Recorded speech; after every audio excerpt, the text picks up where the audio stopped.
স্বাদের লাউ আমার চ্যানেলটির নাম, তাই শুরু করছি লাউ দিয়ে। বন্ধুরা, আমরা এই লাউ ঘন্টকে অনেকভাবেই করে থাকি। কখনো নিরামিষভাবে, কখনো আমিষভাবে, কখনো বা একটু ডাল ছিটিয়ে, আর কখনো একটু বড়ি দিয়ে, কিংবা কখনো কখনো শুধুই লাউ ঘন্ট করি, আর কখনো চিংড়ি মাছ দিয়ে, আর কখনো মাছের মাথা দিয়ে। যাই হোক, অনেক রকমের লাউ ঘন্ট আমরা করি, কিন্তু আজ আমি যে লাউ ঘন্ট রেসিপিটি আপনার সাথে শেয়ার করছি, এটা একটু আলাদা। এটাকে আমি করব না পুরোপুরি নিরামিষভাবে, আর না পুরোপুরি আমিষভাবে। কি বন্ধুরা, কি ভাবছেন যে এটা আমি কি বলছি? আমি ঠিকই বলছি। আমি এই লাউ ঘন্টটাকে করব পেঁয়াজ দিয়ে, আর তার জন্য আমি বলছি এটা না পুরোপুরি নিরামিষ হবে, আর না পুরোপুরি আমিষ হবে। আর এই লাউ ঘন্টটা যদি আপনারা রান্না করেন আর এটাকে টেস্ট করেন, তখন আপনারা বলবেন যে বাহ, কি দারুণ লাগলো খেতে, খুবই স্বাদের। তাহলে চলুন লাউ ঘন্ট করি। লাউ ঘন্ট করার জন্য একটা কচি লাউ নিয়েছি, আর লাউটাকে ভালো করে ছুলে ধুয়ে একদম ঝিরিঝিরি করে কেটে নিব। যত সুন্দর করে লাউটাকে কাটবো, ততই সুন্দর লাউ ঘন্টটা হবে।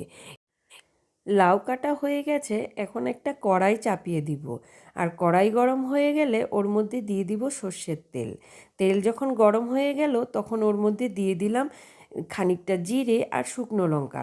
শুকনো লঙ্কা আর জিরে ভাজা হওয়ার পর দিয়ে দিব কুচিয়ে রাখা পেঁয়াজ। এখানে আমি দুখানা মিডিয়াম সাইজের পেঁয়াজকে কুচিয়ে নিয়েছি।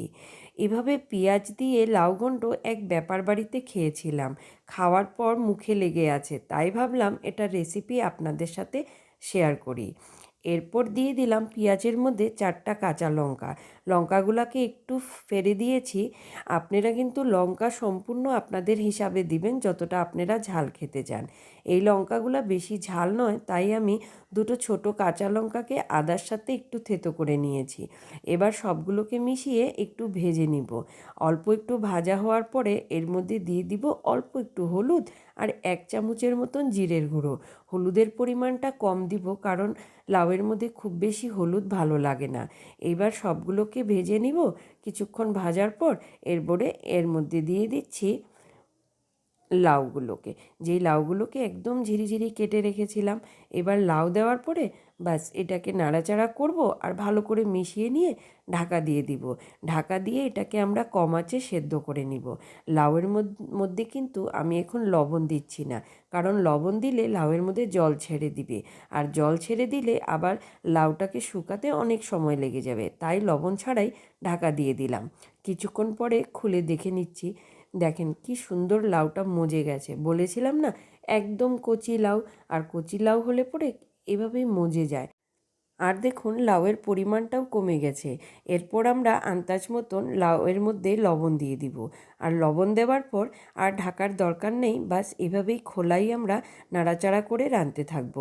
কিছুক্ষণ নাড়াচাড়া করলেই বাস লাউ ঘন্ট তৈরি হয়ে যাবে। আর লাউটা এত কচি ছিল কি, লাউ এমনি মিষ্টি, কিন্তু তবুও এর মধ্যে একটুখানি সামান্য একটু চিনি দিয়ে দিলাম। চিনি দেওয়ার পর চিনিটাকেও মিশিয়ে নিব, আর কিছুক্ষণ আরও নাড়াচাড়া করে নিব। ব্যাস আমাদের লাউ ঘন্ট তৈরি হয়ে গেল।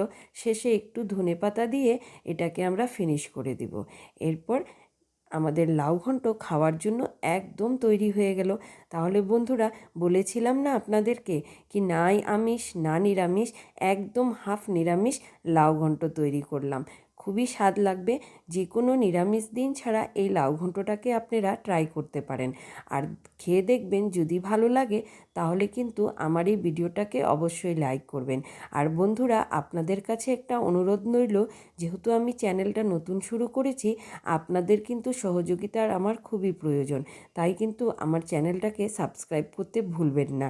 আর আমার চ্যানেলের মধ্যে আরও যেগুলো অন্যান্য ভিডিও আসবে, সবগুলোই দেখবেন। আর যদি ভালো লাগে তাহলে কিন্তু আপনাদের বন্ধুবান্ধব আর আত্মীয় স্বজনের মধ্যে শেয়ার করবেন, কারণ আপনাদের সহযোগিতা ছাড়া আমি উন্নতি করতে পারবো না। তাহলে বন্ধুরা, ভালো থাকবেন, সুস্থ থাকবেন। আবার আসছি আরেকটি নতুন রেসিপি নিয়ে।